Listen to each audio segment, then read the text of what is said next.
বর্তমানে বাংলাদেশ সরকারি কর্ম কমিশনের প্রশ্নপত্র ফাঁস কাণ্ডে উত্তাল সারা দেশ। দুর্নীতিগ্রস্তদের নিয়ে আলোচনা সমালোচনা এখন তুঙ্গে। এদিকে এই ঘটনায় অভিযুক্ত সৈয়দ আবেদ আলীকে নিয়ে পোস্ট করেছেন চিত্রনায়ক বাপ্পি চৌধুরী। তিনি অভিযুক্ত এই গাড়ি চালককে তার সঙ্গে দেখা করতে বলেছেন। বাপ্পির এমন পোস্টে হতবাক নেটিজেনরা। হঠাৎ আবেদ আলীকে কেন দেখা করতে বললেন তিনি? প্রশ্নটি যেন ঘুরপাক খাচ্ছে ভক্তদের মাথায়। বাপ্পির সঙ্গে আবেদ আলীর সম্পর্কই বা কি? বৃহস্পতিবার নিজের ফেসবুকে বাপ্পি লিখেছেন, আমি অঙ্কে ফেল করেছিলাম, ওই সময় আবেদ আলী ভাইকে খুঁজেছিলাম, কোথায় ছিলেন তখন?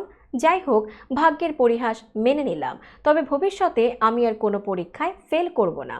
আপনি বের হয়েই আমার সঙ্গে যোগাযোগ করবেন। পোস্টে যোগাযোগের জন্য সোশ্যাল মিডিয়ার কয়েকটি লিঙ্কও দিয়েছেন এই অভিনেতা। তবে বোঝাই যাচ্ছে মজার ছলেই এমন পোস্ট দিয়েছেন বাপ্পি। এদিকে বাপ্পির আগে দুই বাংলার জনপ্রিয় অভিনেতা চঞ্চল চৌধুরী গত বুধবার প্রশ্ন ফাঁসের আবেদ আলীকে নিয়ে ফেসবুকে একটি পোস্ট দেন। নিজের একটি মিম ছবি শেয়ার করে ক্যাপশনে চঞ্চল লেখেন, আমি আবার কি করলাম রে ভাই, এগুলো তো দুষ্ট কোকিলের কাজ, আমি নির্দোষ।